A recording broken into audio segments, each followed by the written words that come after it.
Jangipur police জেলা ও রঘুনাথগঞ্জ থানার উদ্যোগে মির্জাপুর দ্বিজপদ উচ্চ বিদ্যালয়ে অনুষ্ঠিত হলো এক অঙ্কন প্রতিযোগিতা। 6 থেকে 11 বছর ও 12 থেকে 18 বছরের ছেলেমেয়েরা প্রতিযোগিতায় অংশগ্রহণ করে।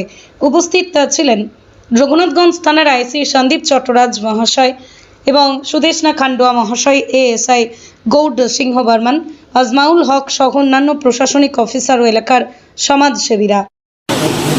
আজকে এখানে উপস্থিত সমস্ত মা বোনেরা, এখানে আমাদের বাচ্চাদের গার্জিয়ানরা, উদ্যোক্তারা যেখানে আছেন, আমাদের যারা সাহায্য করছেন এই অঙ্কন পরীক্ষার জাজমেন্টের জন্য, তাদের সবাইকেই কথোপকথন প্রোগ্রামে স্বাগত।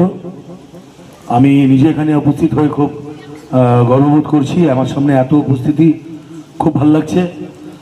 এটা একটা আমাদের উদ্যোগ, আমাদের রেসপেক্টেড এসপি স্যার শুরু করেছেন যে আমরা প্রত্যেক পাড়ায় পাড়ায় গিয়ে বাচ্চাদেরকে এবং তাদের গার্জিয়ানদেরকেও এইভাবে একটা সচেতনামূলক প্রোগ্রাম আমরা করব।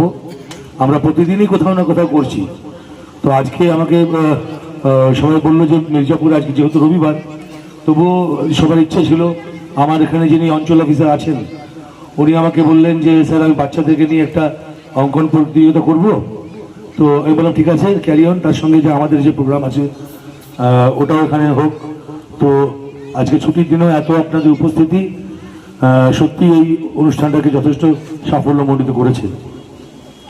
আমি বেশি কথা বলবো না, এতক্ষণ তো বাচ্চারাও ধৈর্য ধরে বসে আছে, আপনারাও আছেন, ছুটির দিন দুপুর হয়ে গেছে। শুধু কয়েকটা কথা বলবো যে আজকে আপনারা, আমি এই গার্জেনরা বলছি, যে স্বপ্ন আপনারা দেখাবেন আপনাদের বাচ্চাদের, সেই স্বপ্নেই কিন্তু ওরা এগোবে। বাচ্চাদের প্রথম শিক্ষিকা মা, বাবা।